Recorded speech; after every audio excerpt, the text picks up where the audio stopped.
नानी का स्टूडियो। इंसान का लालच जब हदों को पार कर जाए तो वो हकीकत और वहम में फर्क करना भूल जाता है। पर क्या लालच इतना अंधा हो सकता है कि कोई एक ख्वाब को खरीद ले? क्या एक सपने का सौदा हो सकता है? और क्या उस सौदे को कानून की किताबों में जगह मिल सकती है? ये कहानी एक ऐसे ही सौदे की है। एक ऐसा मुकदमा जिसने बादशाह अकबर के दरबार को भी उलझा दिया। एक तरफ था एक अमीर सेठ जो अपने टूटे हुए सपने का हर्जाना असली सोने में मांग रहा था, और दूसरी तरफ था एक गरीब किसान और उसका देखा हुआ सपना। चलिए सुनते हैं, जब इंसाफ के तराजू पर एक तरफ हकीकत रखी गई और दूसरी तरफ एक सपना, तो बीरबल ने ये अनोखा फैसला कैसे किया। एक दिन की बात है। आगरा से कुछ दूर एक छोटा सा गांव था। इसी गांव में दो पड़ोसी रहते थे जो एक दूसरे से बिल्कुल अलग थे। एक था भोला, एक बहुत ही गरीब किसान जिसके पास अपनी छोटी सी झोंपड़ी के सिवा कुछ नहीं था, पर उसका दिल सोने का था। वो अपनी थोड़ी सी कमाई में भी खुश रहता और हमेशा दूसरों की मदद के लिए तैयार रहता। उसी के ठीक बगल में एक आलीशान हवेली थी जो गांव के सबसे अमीर और लालची सेठ घनश्याम की थी। घनश्याम के पास दौलत की कोई कमी नहीं थी, पर उसका मन हमेशा और ज्यादा पाने के लिए बेचैन रहता था। वो इतना घमंडी और कंजूस था कि अपनी आलीशान हवेली की संगमरमर की दीवार से सटी हुई भोला की मिट्टी की झोंपड़ी उसे अपनी महंगी चादर पर लगे एक बदसूरत दाग की तरह चुभती थी। एक सुबह जब भोला अपने दरवाजे पर बैठा धूप सेंक रहा था, तो सेठ घनश्याम अपनी हवेली से बाहर निकला। उसकी नजर भोला पर पड़ी जो अपनी ही दुनिया में मगन मुस्कुरा रहा था। घनश्याम को उसकी ये खुशी फूटी आंख न सुहाई। सेठ ने कड़क आवाज में कहा, अरे ओ भोला, बड़ा खुश नजर आ रहा है। कोई गड़ा हुआ खजाना मिल गया है क्या? भोला अपनी जगह से खड़ा होकर हाथ जोड़कर बोला, नहीं सेठ जी, खजाना तो नहीं मिला, पर रात मैंने एक बहुत ही अच्छा सपना देखा। उसे याद करके ही मन खुश हो रहा है। घनश्याम के कान खड़े हो गए। उसने अपनी आवाज में शहद घोलते हुए पूछा, अच्छा, ऐसा क्या देख लिया सपने में? जरा हमें भी तो बताओ। भोला अपनी सादगी में बोला, सेठ जी, मैंने सपना देखा कि आपकी इस हवेली के ठीक नीचे आंगन के बीचों बीच सोने की मोहरों से भरा एक बहुत बड़ा घड़ा दबा हुआ है। इतना सोना कि आपकी 7 पुश्तें भी बैठकर खाएं तो खत्म ना हो। ये सुनते ही घनश्याम की सांसें तेज हो गईं। उसकी आंखों में लालच की एक गहरी चमक तैर गई और उसके दिमाग में सोने की मोहरें खनकने लगीं। वो जानता था कि भोला कभी झूठ नहीं बोलता। वो तो छल कपट जानता ही नहीं। घनश्याम के मन में विचारों का तूफान आ गया। कहीं ये ईश्वर का कोई इशारा तो नहीं? क्या सच में मेरी किस्मत खुलने वाली है? अगर ये सपना सच हो गया और खजाना मिल गया तो मैं तो पूरे आगरा का सबसे अमीर आदमी बन जाऊंगा। लेकिन तभी उसके चालाक मन में एक डर पैदा हुआ। अगर सपना सच हो गया और खजाना मिल गया तो ये भोला बाद में ये कहकर हिस्सेदारी ना मांग ले कि सपना तो उसी ने देखा था। ये कह सकता है कि खजाने पर आधा हक उसका है। ये सोचकर ही घनश्याम का दिल बैठ गया। वो अपनी दौलत का एक सिक्का भी किसी को देने वाला नहीं था। उसने तय किया कि वो खुदाई करने से पहले ही इस समस्या की जड़ को खत्म कर देगा। वो इस सपने का अकेला मालिक बनेगा। उसने एक मक्कार मुस्कान के साथ कहा, वाह भोला, सपना तो बड़ा कीमती है, पर यह सपना तुमने देखा है इसलिए इस पर तुम्हारा हक है। मैं तुमसे यह सपना खरीदना चाहता हूं। बोलो, क्या कीमत लोगे? भोला हैरान रह गया। सेठ जी, सपने का भी कोई सौदा होता है क्या? ये तो बस एक सपना था। आप चाहे तो खोद कर देख लें, मुझे कुछ नहीं चाहिए। नहीं नहीं, घनश्याम ने जोर देते हुए कहा, बात उसूलों की है। कल को तुम ये ना कह दो कि मैंने तुम्हारा सपना चुरा लिया। मैं तुम्हें इस सपने के बदले 2 चांदी के सिक्के दूंगा। सोचो, बैठे बिठाए 2 सिक्के मिल रहे हैं। बोलो, मंजूर है? भोला ने सोचा कि अगर इस चीज से सेठ जी को खुशी मिलती है तो इसमें हर्जी क्या है। उसने हां कर दी। घनश्याम ने उसे 2 सिक्के दिए और फौरन एक कागज और स्याही ले आया।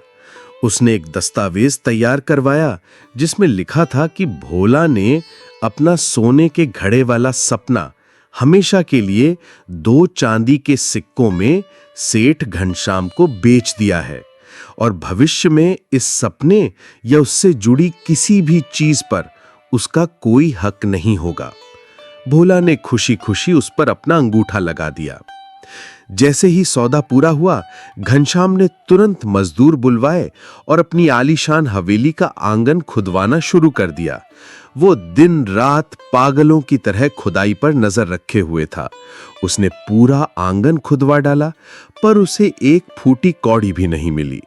उसका खूबसूरत आंगन अब एक बड़ी खाई में बदल चुका था। उसका लालच अब भयानक गुस्से में बदल गया। उसे लगा कि भोला ने उसे धोखा दिया है। वो आग बबूला होता हुआ भोला की झोपड़ी पर पहुंचा और चिल्लाने लगा, धोखेबाज, तूने मुझे झूठा सपना बेचकर मेरा नुकसान किया है। मेरा आंगन बर्बाद हो गया। तुझे इसका हर्जाना देना होगा। भोला ने डरते हुए कहा, पर सेठ जी, मैंने तो पहले ही कहा था कि वो बस एक सपना था। चुप रह, घनश्याम गरजा। तूने मुझसे सौदा किया था। अब तू मुझे मेरे नुकसान का हर्जाना देगा, वरना मैं तुझे बादशाह के सामने घसीट कर ले जाऊंगा। और उसने ऐसा ही किया। मामला बादशाह अकबर के दरबार में पहुंचा। दरबार में घनश्याम ने बड़े नाटकीय ढंग से अपनी कहानी सुनाई। उसने वो सौदे का कागज दिखाया और कहा, आलम पना, इस आदमी ने मुझे एक कीमती सपना बेचा जो झूठा निकला। इसके धोखे की वजह से मेरा लाखों का नुकसान हुआ है। मैं चाहता हूं कि ये मेरे नुकसान की भरपाई करे। दरबार में बैठे सभी लोग हैरान थे। भला सपने के सौदे का भी कोई मुकदमा हो सकता है? पर कागज पर सौदा लिखा था और भोला ने अंगूठा भी लगाया था। बादशाह अकबर भी एक अजीब दुविधा में पड़ गए। कानून के हिसाब से तो सौदा हुआ था। जब कोई हल नहीं सूझा तो बादशाह ने अपनी आखिरी उम्मीद बीरबल की ओर देखा। बीरबल, अब तुम ही इस अजीब मामले का कोई हल निकालो। बीरबल ने शांत भाव से पूरा मामला सुना। उनकी नजरें कभी सेठ घनश्याम के लालची चेहरे को तौलती तो कभी भोला के निर्दोष चेहरे पर टिक जाती।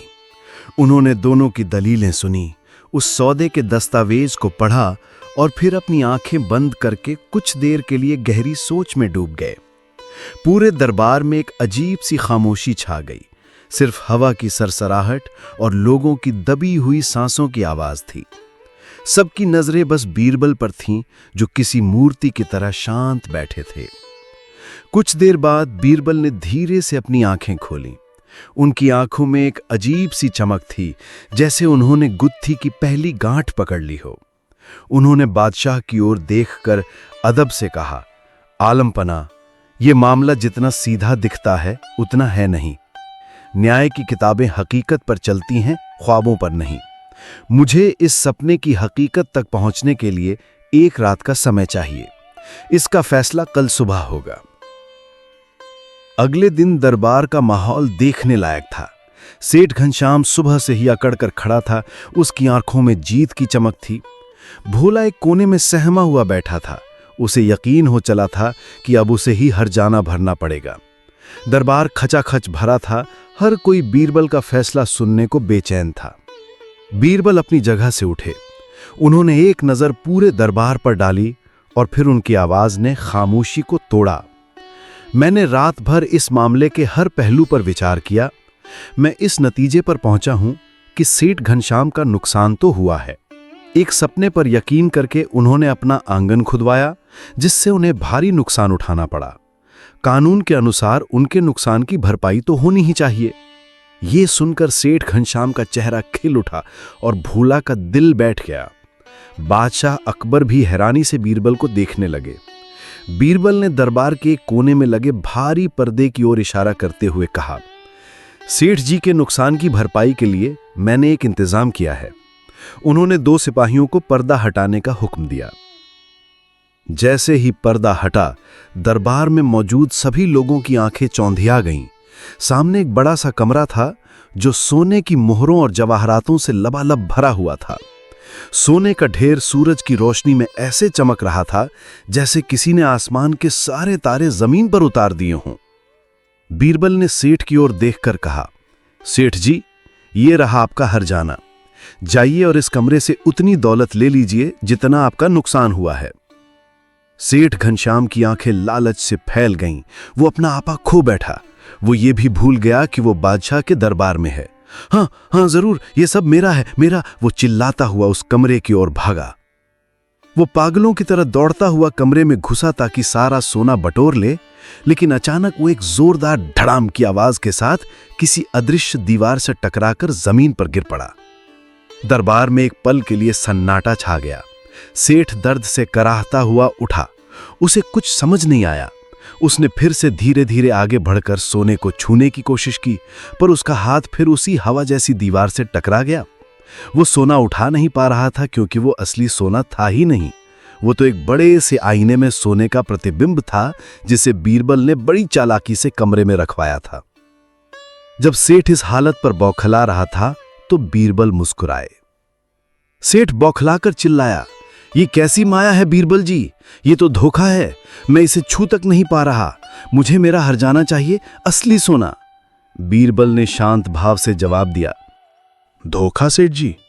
धोखा तो तब होता जब आपको वो चीज ना मिलती जिसका सौदा हुआ था। आपने भोला से क्या खरीदा था, असली सोना या सपने में दिखने वाला सोना? सेठ हकलाते हुए बोला, मैंने सोना खरीदा था, सोने का सपना। बीरबल ने गंभीरता से कहा, बिल्कुल सही। आपने एक सपना खरीदा था, एक ख्वाब, एक कल्पना, और कल्पना को तो सिर्फ कल्पना से ही तौला जा सकता है। जैसे आपका सपना था, ठीक वैसा ही आपका हर्जाना है। एक खूबसूरत, चमकीला, पर हाथ ना आने वाला प्रतिबिंब। बीरबल ने आगे कहा, आलमपना, सौदा हमेशा बराबर की चीजों में होता है। सपने के बदले सपना और हकीकत के बदले हकीकत। सेठ जी ने एक सपने की कीमत तो 2 चांदी के सिक्के लगाई, पर उसका मूल्य असली सोने के बराबर आंका। इनका लालच ही इनका मुजरिम है। इन्होंने भोला से सपना नहीं बल्कि अपनी दौलत बढ़ाने का एक मौका खरीदा था, और जब वो मौका इनके हाथ नहीं आया तो इन्होंने अपना नुकसान एक गरीब के सिर पर मढ़ने की कोशिश की। अब सेठ घनश्याम की सारी चालाकी धरी की धरी रह गई। उसके कानों में बीरबल के शब्द हथौड़े की तरह बज रहे थे। उसे पहली बार एहसास हुआ कि वो कितना मूर्ख था। सोने के लालच में उसने न सिर्फ अपना आंगन खोदा बल्कि अपनी इज्जत और अपनी समझ को भी दफन कर दिया। वो समझ गया कि बीरबल की बुद्धि के जाल में वो बुरी तरह फंस चुका है। वो शर्मिंदगी और पछतावे के बोझ तले सिर झुकाकर खड़ा हो गया। उसकी आंखों के सामने सोने की परछाई नहीं बल्कि अपनी करनी का अंधेरा घूम रहा था। बादशाह अकबर बीरबल के इस गहरे और नाटकीय न्याय से बहुत प्रसन्न हुए। उन्होंने कहा, वाह बीरबल, तुमने सिर्फ इंसाफ ही नहीं किया बल्कि लालच को उसका असली आईना दिखाया है। फिर उन्होंने सेठ की ओर देखकर अपना फैसला सुनाया।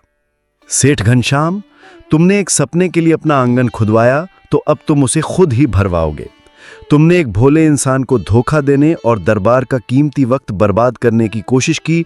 इस जुर्म में तुम भोला को 100 सोने की मोहरें हर्जाने के तौर पर दोगे। और याद रखना, यह सोना असली होगा, आईने की परछाई नहीं, ताकि तुम्हें हकीकत और वहम का फर्क हमेशा याद रहे।